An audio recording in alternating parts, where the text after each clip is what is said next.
Ni wakati ambao ligi kuu soka Tanzania bara inaendelea kushika kasi, na leo hii kulikuwa na mtanange mmoja wa kukata na shoka.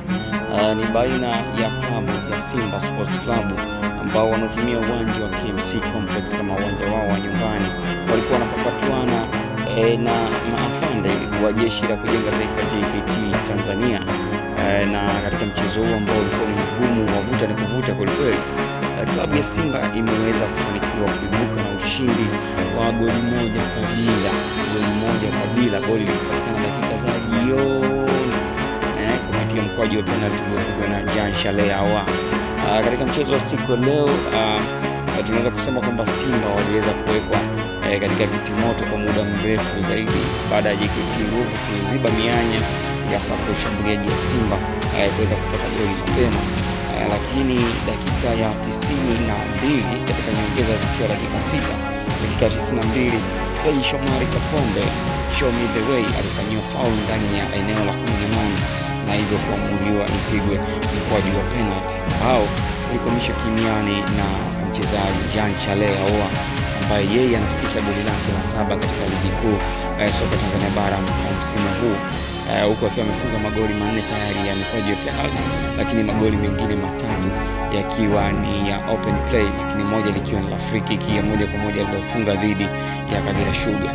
Katika mchezo wa siku ya leo, shujaa wa mchezo ameibuka ni goalkeeper wa timu ya JKT Tanzania Jacob Suleiman, ambaye yeye amefanikiwa kuchomoa mikwaju mingi kuliko ambayo ilielekezwa na goli mwake, ikiwa ni asilimia kubwa kuwa magoli, lakini yeye alifanikiwa kuchomoa mikwaju hiyo, ikiwemo ya kipindi cha kwanza mikwaju miwili ya Elim Panzu, lakini pia mkwaju wa kichwa ambao ulipigwa na Lionel Christian Ateba uliokuwa unaelekea wavuni, akafanikiwa kuondoa. Lakini kipindi cha pili pia amefanikiwa kufanya saves nyingi ambazo zilikuwa ni hatari zaidi mlangoni mwake, na kuibuka nyota wa mchezo licha ya kwamba timu yake ilipoteza mchezo kwa kufunga goli hilo moja kabila.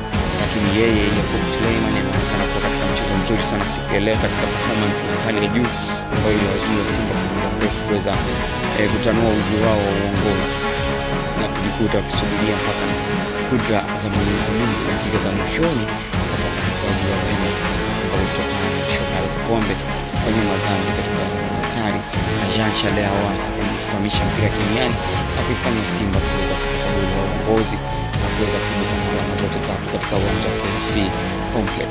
Simba wanaendelea kujikita kileleni sasa hivi wakiwa wamefikisha alama 37, wakiwa wamecheza michezo 14 na wako kileleni wakiwa wamewaacha masimu zao klabu ya Yanga ambayo yenyewe ina alama 33 ikiwa na viporo vya michezo miwili mkononi. Na Simba mchezo wao wa 15 wa kutamatisha raundi ya kwanza watacheza dhidi ya Singida Black Stars siku ya Jumapili tarehe 29. Kwa hiyo mchezo ndio umemalizika kwa namna hiyo, na Simba wao wameibuka na alama zote tatu. Kesho kutakuwa na mtanange mwingine baina ya klabu ya Yanga watakaokuwa wanawakaribisha watakuwa wanachuana na Dodoma Jiji. Watakaribishwa na Dodoma Jiji katika uwanja wa Jamhuri pale Dodoma kwa ajili ya mtanange huu ambao utapigwa majira ya saa 10 jioni. Ni siku ya Krismasi na Yanga wamejipanga kutoa zawadi ya Krismasi kwa wapenzi na mashabiki wao. Tusubirie, je, watafanikiwa katika hilo? Ni jambo la kusubiri. Usisahau kusubscribe katika YouTube channel yetu Renyo Update TV kwa taarifa nyingi zaidi za kimichezo.